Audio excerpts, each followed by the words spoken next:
강원도의 아침은 서울의 그것과는 전혀 다른 공기로 가득 차 있었다. 흙냄새와 맑은 이슬, 그리고 푸른 식물들이 뿜어내는 상쾌한 향기.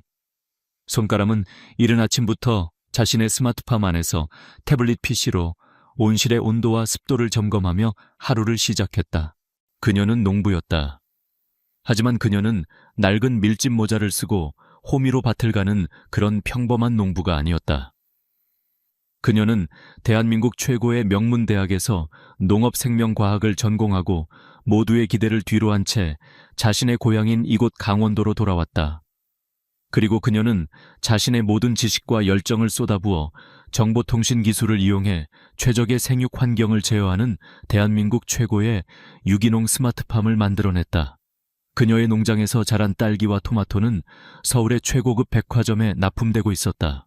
그녀는 자신의 일을, 자신의 삶을 진심으로 사랑하고 자랑스러워했다. 그러던 어느 날 그녀의 휴대폰에서 오랫동안 잊고 지냈던 단체 채팅방에 알림이 울렸다. 서울대학교 농업생명과학대학 2015학번 졸업 10주년 동창회. 그 글자를 보는 순간 아람의 머릿속에 10년 전의 기억이 스쳐 지나갔다. 언제나 최고급 명품 옷을 입고 자신의 배경을 과시하던 동기들, 특히 강남의 여왕처럼 굴던 김유라와 그녀의 친구들. 그들은 졸업 후에 고향으로 돌아가 농사를 짓겠다는 아람의 꿈을 시대에 뒤떨어진 촌스러운 생각이라며 비웃었었다. 서울대까지 나와서 고작 흙이나 파고 살겠다고 정말 아깝다 얘. 아람은 잠시 망설였다. 그들의 공허한 자랑과 속물적인 대화가 가득할 그 자리에 굳이 가고 싶지 않았다. 하지만 그녀는 이내 마음을 바꿨다. 그녀의 꿈을 이해해 주었던 몇 안 되는 진짜 친구들이 보고 싶었다. 그리고 그녀는 자신의 선택이 틀리지 않았음을, 자신의 삶이 얼마나 가치 있고 행복한지를 굳이 말로 설명하지 않아도 그저 자신의 존재만으로 보여주고 싶었다. 그녀는 참석 버튼을 눌렀다. 동창회 전날 밤 그녀에게 영상통화 한 통이 걸려왔다. 화면에는 해외 출장 중인 그녀의 남편 이건우의 얼굴이 나타났다. 그는 아시아 최고의 기술 투자 기업을 이끄는 대한민국에서 가장 젊고 성공한 회장이었지만 아내 앞에서는 언제나 다정한 남자일 뿐이었다. 우리 아람이 정말 동창회에 갈 거야. 그의 목소리에는 걱정이 담겨 있었다. 가서 또 그 속물들 때문에 상처받는 거 아니야. 아람이 웃으며 대답했다. 괜찮아. 나 이제 그런 말에 상처받는 어린애 아니야.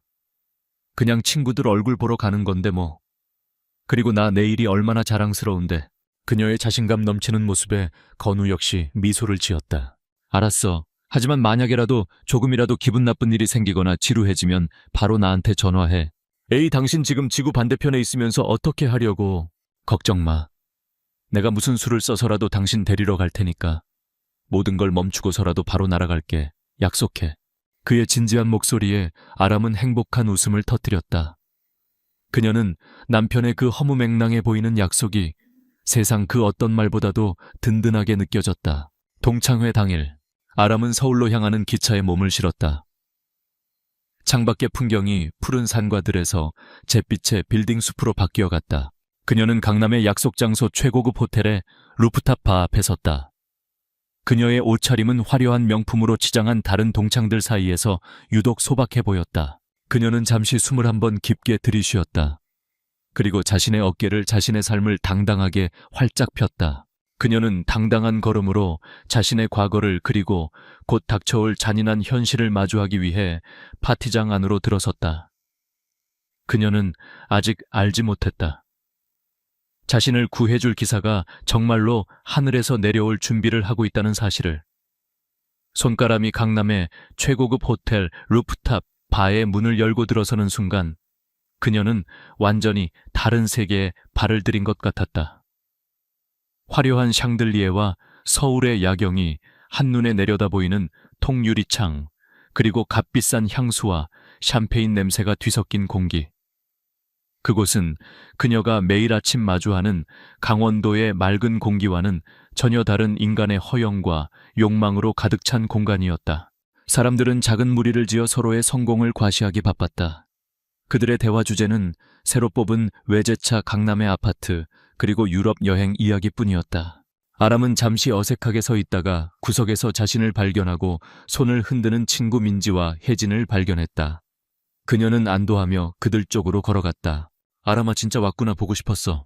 그들의 재회는 이 위선적인 공간 속의 유일한 진실처럼 보였다. 그들은 서로의 진짜 삶에 대해 이야기했다. 직장 상사에 대한 불평, 결혼 생활의 고충, 그리고 아이 키우는 이야기. 아람은 친구들의 이야기를 들으며 비로소 편안함을 느꼈다.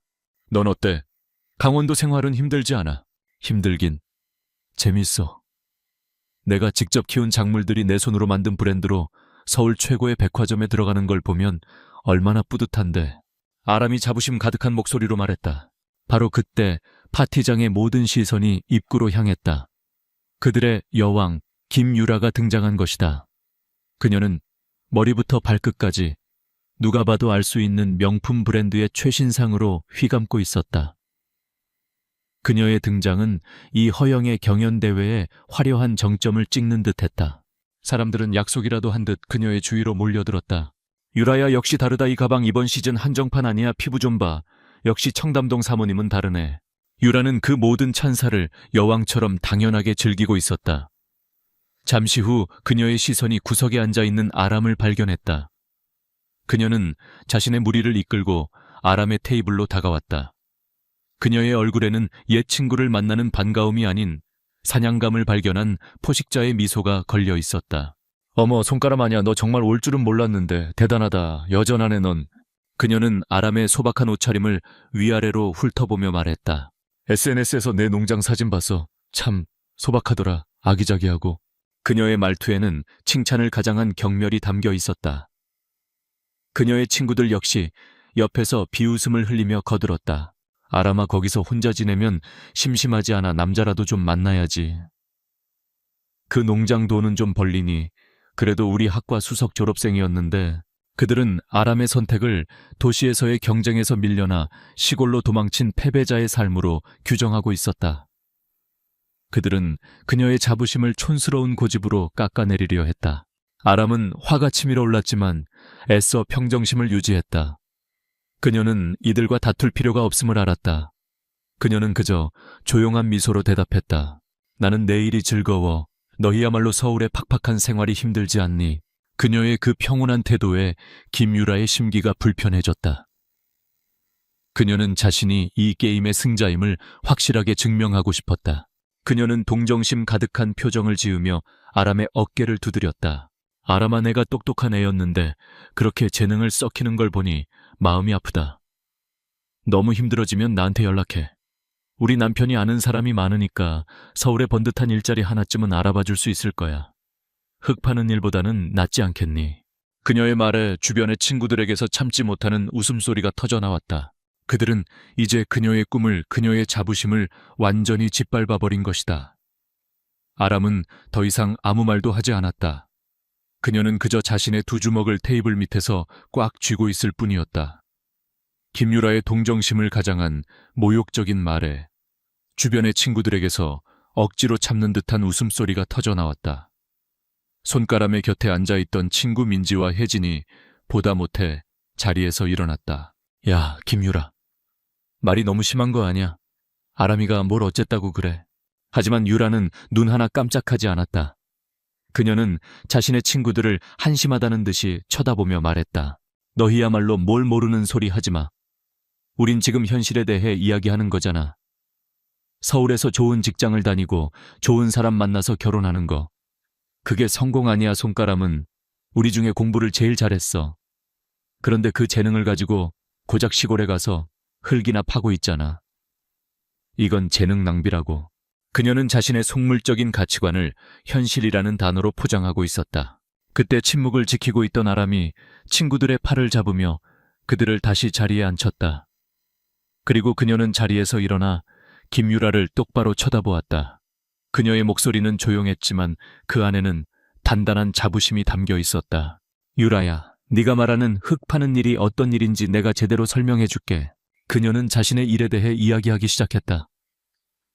그것은 변명이 아닌 사실에 대한 설명이었다.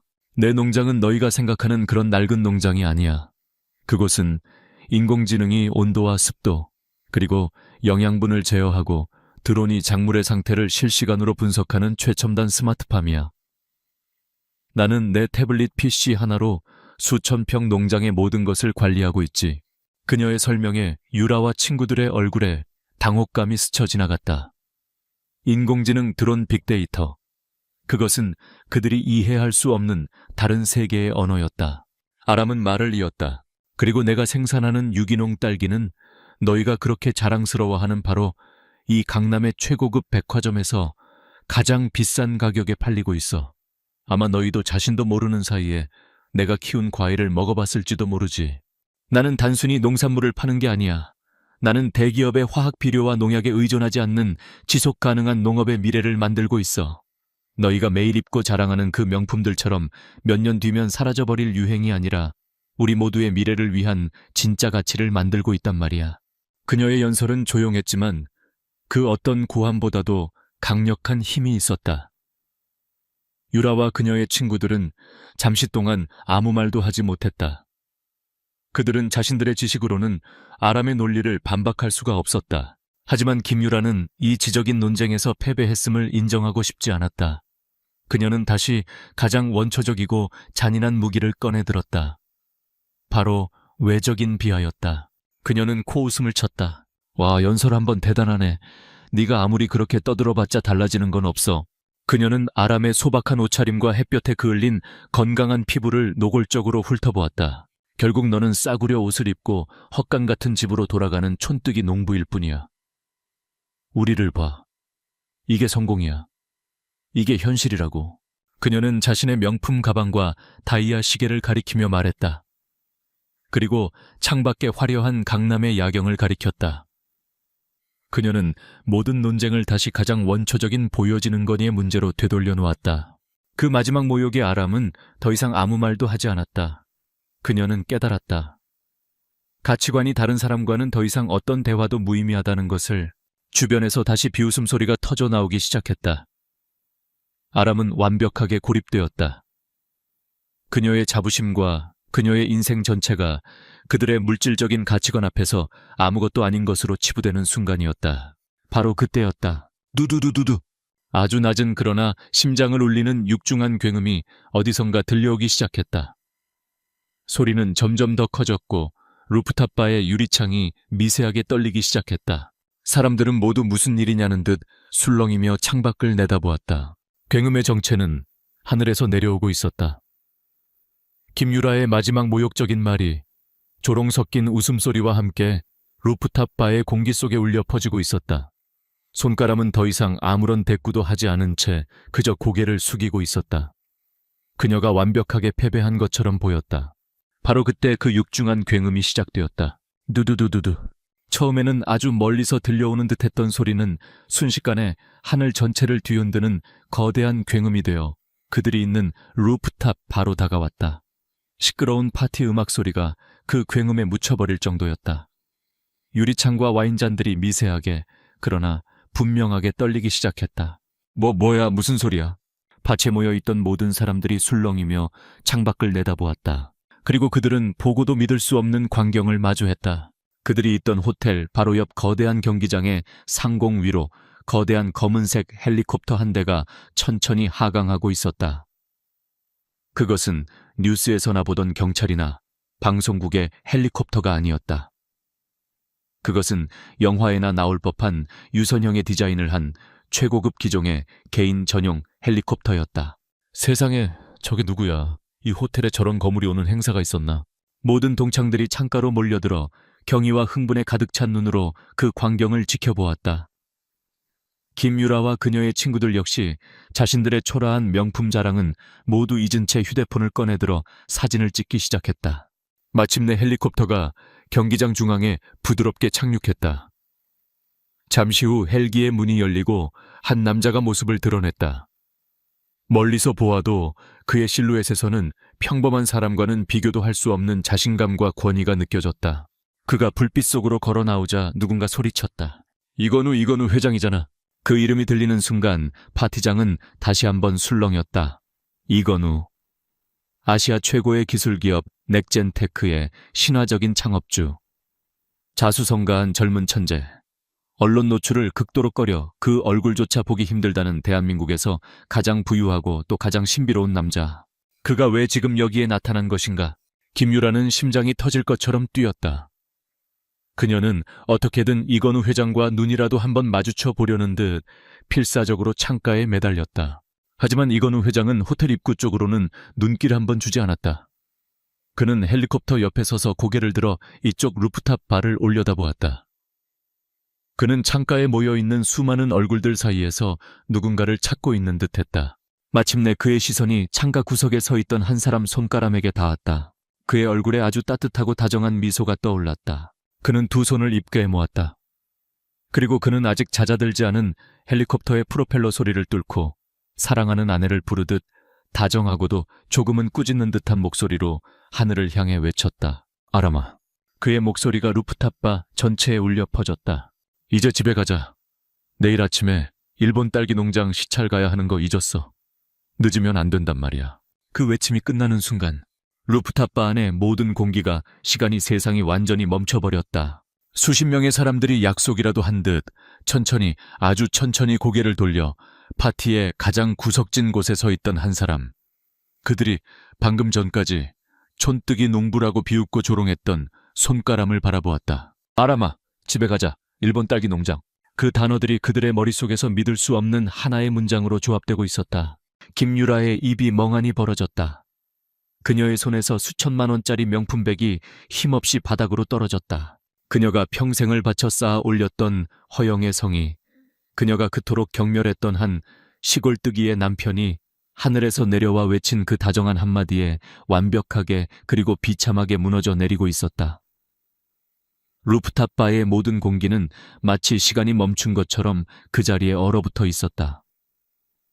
조금 전까지만 해도 손가락을 비웃고 조롱하던 모든 동창들은 이제 유령이라도 본 듯한 표정으로 그녀와 그녀의 남편이 서 있는 헬리콥터를 번갈아 쳐다볼 뿐이었다. 특히 김유라의 얼굴은 하얗게 질리다 못해 잿빛이 되어 있었다. 그녀가 평생을 동경하고 닿고 싶어 했던 그 세계의 정점에 서 있는 남자가 자신이 가장 무시하고 짓밟았던 바로 그 시골뜨기의 남편이었다. 이것은 그녀의 인생 전체를 부정하는 너무나도 잔인한 현실이었다. 이 모든 혼란의 중심에서 손가람은 더 이상 아무 말도 하지 않았다. 그녀는 그들을 향해 어떠한 조롱이나 통쾌한 미소도 보내지 않았다. 그녀는 그저 아주 희미하고도 슬픈 눈으로 그들을 한번 쳐다보았을 뿐이다. 그리고는 아무 일도 없었다는 듯 자신의 낡은 가방을 챙겨 들고 뒤를 돌아보지 않은 채 파티장을 걸어나갔다. 그녀의 퇴장은 그 어떤 화려한 선언보다도 더 강력한 완벽한 승리 선언이었다. 그녀가 헬리콥터를 향해 걸어가는 동안 남편 이건우는 문을 열고 그녀를 기다리고 있었다. 그는 아내를 부축해 헬리콥터 안으로 태웠다. 잠시 후 거대한 헬리콥터는 굉음과 함께 다시 하늘로 솟아올랐다. 헬리콥터 안에서 아람은 창밖으로 자신들이 방금 떠나온 그 화려한 호텔을 내려다보았다. 그곳에서 자신을 내려다보고 있을 초라해진 친구들의 모습이 보이는 듯했다. 괜찮아. 건우가 아내의 손을 잡으며 다정하게 물었다. 아람은 고개를 돌려 남편을 보며 비로소 편안한 미소를 지었다. 괜찮은 것 이상이야. 오히려 후련해. 그녀는 솔직한 마음을 털어놓았다. 사실 오늘 동창회에 오면서 조금은 기대했었나 봐. 10년이 지났으니까 다들 조금은 변했을 거라고.